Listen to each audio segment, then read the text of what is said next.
Welcome welcome welcome, स्वागत है आपका एक और नई वीडियो में। यूट्यूब के कमेंट्स पढ़ रहा हूँ।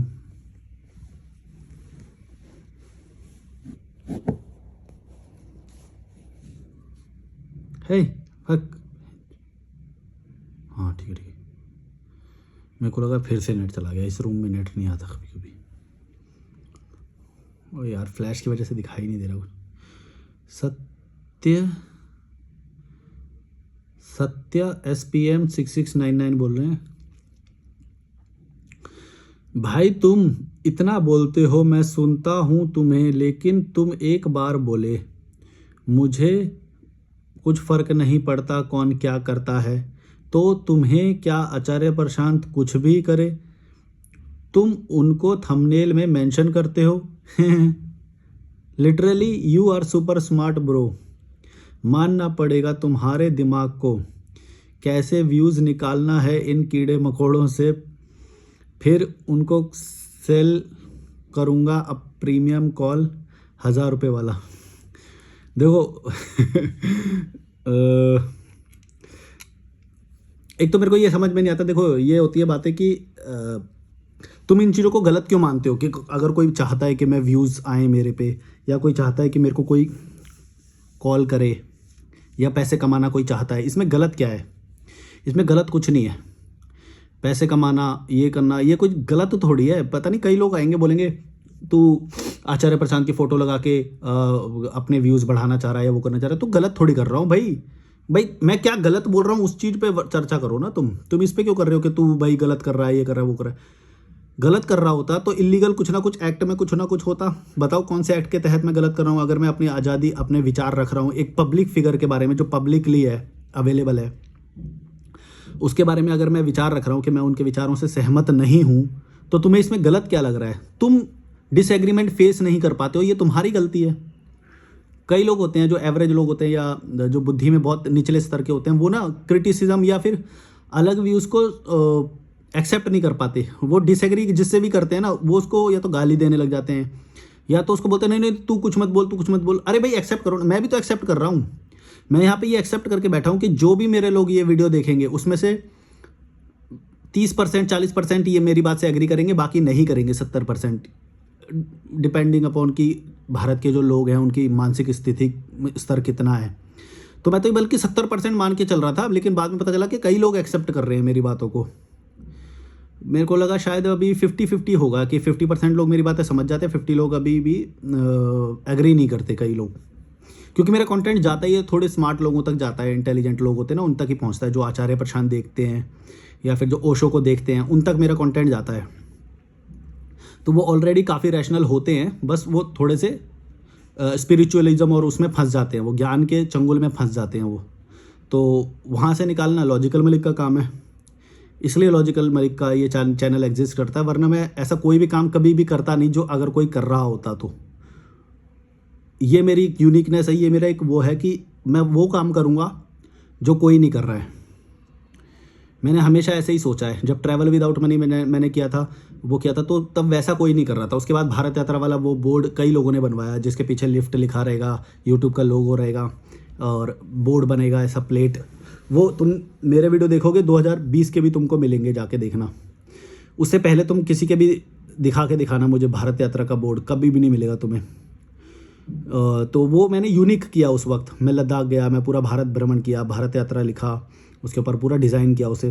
वो उसके बाद कई लोगों ने वो सेम डिज़ाइन किया उसको, भारत यात्रा लिख लिख के ऐसे ऐसे। तुम भारत यात्रा विदाउट मनी लिखोगे तो बहुत सारी वीडियोस आ जाएंगी उसमें। कई लोगों ने कर रखी है ऐसी यात्राएं।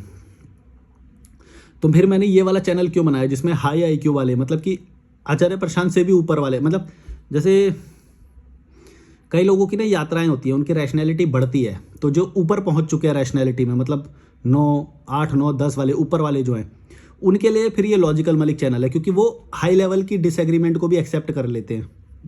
जहाँ पे मतलब बिल्कुल उनका वो फिर भी एक्सेप्ट कर लेंगे, तो वो हुआ हाई IQ।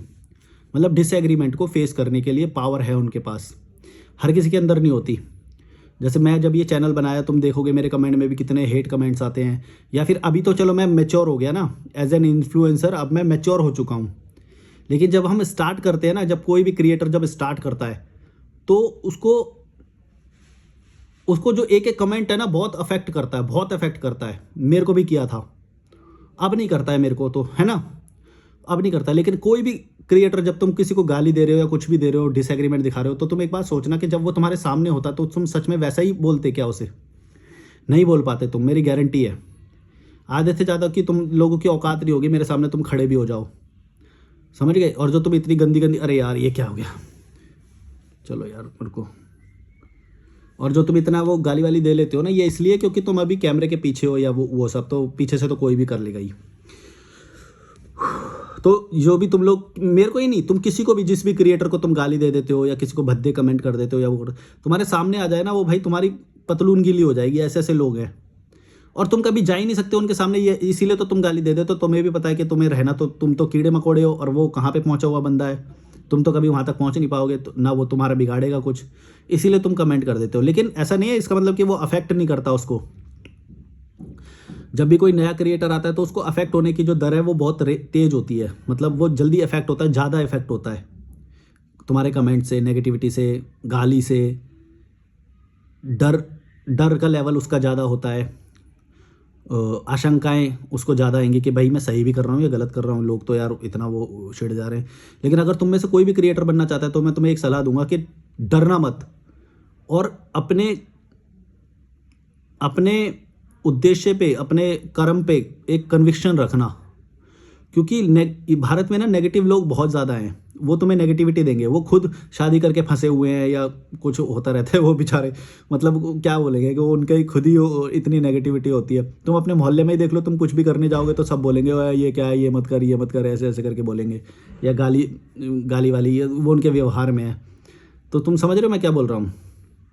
हमारा समाज अभी इवॉल्व हो रहा है, हम बहुत पीछे हैं, हिस्ट्री में भी हम पीछे ही थे। ये तो कुछ लोग पता नहीं क्या बोलते रहते, हम पहले बहुत महान थे, अब उन्होंने गिरा दिया, उन्होंने हमें लूट लिया, उसके बाद हम नीचे आ गए, अब हम दोबारा धीरे धीरे विश्व गुरु बन गए। पता नहीं ये जो चलता रहता है मिथ चलते रहते हैं इनके दिमाग में, पता नहीं क्या बना हुआ है। कभी किसी ने नहीं बोला, बाहर का कोई देश कभी भी नहीं ये बोला कि हाँ तुम सच में, हाँ भाई पहले तुम महान थे, या कोई प्रूफ मिलाओ। ये अपने आप को ही बोलते रहते हैं, खुद ही सोन चिड़िया थे, यहाँ पे लाइब्रेरी थी, इसको जला दिया, हमारे ये राजा महान थे, ये हिस्ट्री में हमारे यहाँ पे इतने बड़े बड़े लोग पैदा हुए हैं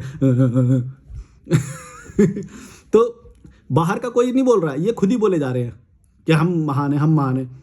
फिर ऐसे वीडियोस आते हैं जो विदेशों में जाके ये महिलाओं के साथ बदतमीजी करते हैं या वो करते हैं, इतने गंदे गंदे वीडियो आते हैं आजकल। तो थाईलैंड जो है वो गोवा से भी ज़्यादा वो हो गया, तो कोई भी लोग चले जा रहे हैं, तो इनकी सारी वो निकल के आती हैं नेगेटिविटी। और ये जो सबसे ज़्यादा धार्मिक होता है वही सबसे ज़्यादा गंदापन करता है वहाँ पे।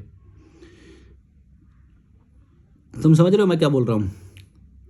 मैं बात क्या बोला था? कि तुम जब क्रिएटर बनोगे ना तो तुमको बहुत सारी नेगेटिविटी आएगी, गाली आएगी, क्योंकि हमारा समाज अभी ये सब एक्सेप्ट नहीं कर पा रहा है। और जलन होती है लोगों को। जब भी तुम आगे बढ़ोगे, तुम्हारे जो सबसे आसपास के लोग हैं वो ही तुमको सबसे ज़्यादा गाली देंगे। मेरे साथ, मतलब मैं तुम्हें एक एक्सपीरियंस बताता हूँ अपना, तुमको इससे बहुत कुछ सीखने को मिलेगा और तुम इसको नोट डाउन करना। जब भी तुम किसी भी लाइन में, जब तुम स्टार्टिंग में एंटर करोगे तो तुम्हारे बहुत सारे कुछ लोग बनेंगे, तुम्हारे कम्युनिकेशन होंगे, तुम भी किसी से दोस्ती करोगे, है ना, बहुत सारे लोग तुम्हारे फ़ैन भी बनेंगे। लेकिन जब तुम आगे बढ़ते जाओगे, ऊपर चढ़ते जाओगे ना, तो तुम्हारे वही फ़ैन, वही दोस्त लोग तुमको नेगेटिविटी देंगे। उसका रीज़न ये है कि वो तुमको आगे बढ़ता हुआ नहीं देख सकते। नेगेटिविटी एक जलन हम सबके अंदर होती है और वो दूसरे पर्सन को भी नीचे खींचती है। तुम समझ रहे हो? बहुत ही रेयर ऐसा होता है जैसे कि कोई और आगे बढ़ रहा होगा तो कोई किसी का साथ देगा। मतलब मेरे को तो बहुत ही ऑड सा लगा था जब मैंने वो धोनी की मूवी नहीं है, उसमें धोनी MS धोनी मूवी है, सुशांत सिंह राजपूत, उसमें एक सरदार भाई और उसके दोस्त लोग उसको जब सपोर्ट करते हैं ना कि चल चल हम तेरे को रणजी खिला के लाएंगे, बाइक पे ले जा रहे हैं, उसका हेल्प कर रहे हैं, कोई क्रिकेट किट दे रहा है उसे, वो पंजाबी की जो दुकान होती है। तो ये सब देख के मेरे को तो उस वक्त बड़ा ऑड लगा, यार ऐसे दोस्त भी होते सच में मैंने नहीं देखे थे कि इतना सपोर्ट करने वाले लोग होते हैं या वो सब। मेरे लिए कल्चर शॉक था वो, कि वो था। फिर मैंने भारत यात्रा में तो ऐसे मतलब कुछ देखे थे, ऐसे दोस्ती होती हैं, पर बहुत रेयर होती है, बहुत कम होती है। जब तुम अल्टीमेट ग्रोथ करने जाओगे ना तो ज़्यादातर लोग तुमसे चिढ़ जाएंगे। अगर तुम उनके साथ ही वो कर रहे हो तो शायद थोड़ा कोई साथ देता रहे। लेकिन अगर तुमने कोई यूनिक फील्ड चुन ली, अलग चुन ली, ज़्यादातर लोग तुमसे चिलेंगे और तुमको नीचे खींचेंगे। तो ना तुम जब भी तुमको कोई शुरुआत में जब तारीफ़ करेगा या तुम जिसको दोस्त समझ रहे हो या तुमको जिसने हेल्प की होगी, सोचो भड़वा नहीं बोल रहा अभी, रुको बाद में बोलूँगा, अभी तो तुमने कुछ बोला ही नहीं फिर गाली सुनो तो ना जब मेरे को जिन लोगों ने सपोर्ट किया, मतलब मॉनेटरी एकदम पैसे दिए मेरे को, जो हालत थी मेरी जब मैंने घर छोड़ा था, जब मैं ज़्यादा ग्रोथ करने लगा, जब मैं विदेश यात्राएं करने लगा, तो वही लोग मेरे से जलने लग गए। मतलब ऐसे बातें बोली उन्होंने कि भाई अब तेरे अंदर एटीट्यूड आ गया या ये आ गया। मैं उनको जवाब पहले भी नहीं देता था, जवाब मैं बाद में भी नहीं देता था, या अगर मैं पहले देता भी था तो मेरे पास टाइम था, अब मेरे पास टाइम नहीं है, मैं जवाब नहीं दे रहा। तुमने मेरे को हेल्प किया या पैसे दिए, इसका मतलब ये थोड़ी है मैं तुम्हारी गुलामी लाइफ टाइम करूँगा। भाई मैं तो बदल भी सकता हूँ।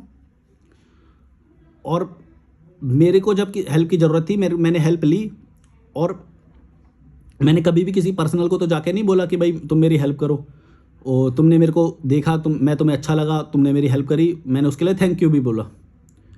लेकिन अगर तुम उसके बदले ये एक्सपेक्ट करो कि भाई मैं लाइफ टाइम तुम्हारा दोस्त बन के रहूँगा या ऐसा कुछ है या वो कुछ है, वो तो मेरे साथ ज़्यादा एक्सपेक्टेशन नहीं हो गई तुम्हारी।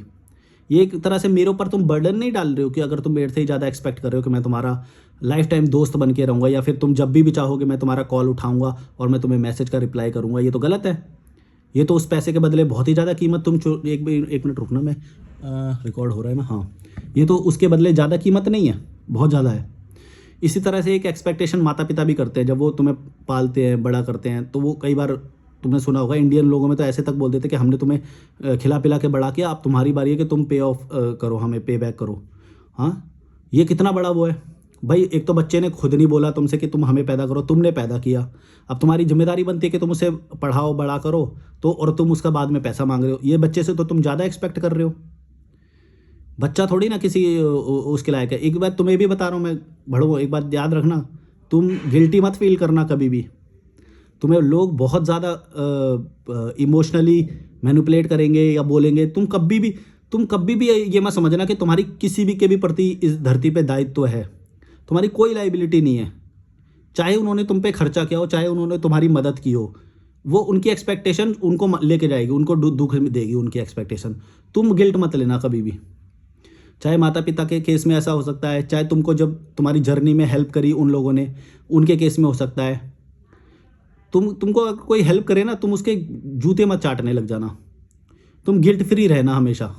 अगर तुम्हारा मन करे, तुम हेल्प करना चाहते हो या बात करना चाहते हो, तुम्हें जेन्युइनली बंदा सही लग रहा है, तुम्हें मज़ा आ रहा है उससे बात करने में, तो करना। लेकिन ज़बरदस्ती इसलिए मत करना कि उसने तुम्हारे ऊपर मदद करी उन्होंने तुम्हारी। इससे तुम अपनी पर्सनैलिटी खो दोगे। तुम समझ रहे हो? अपनी पर्सनैलिटी का मतलब क्या? मजबूत बंदा, अपने लिए स्टैंड लो। पैसे वैसे चक्कर, ये सब चीज़ें बहुत छोटी हैं यार, कोई बड़ी चीज़ें नहीं है ये। भाई उसके पास ज़्यादा था, उसका पेट भरा हुआ था, तभी ना उसने तुमको दिया पैसा। अपना पेट काट के थोड़ी देता है कोई। और पैसा क्या है? मेरे पास होगा ज़्यादा, मैं भी दे दूंगा किसी दिन।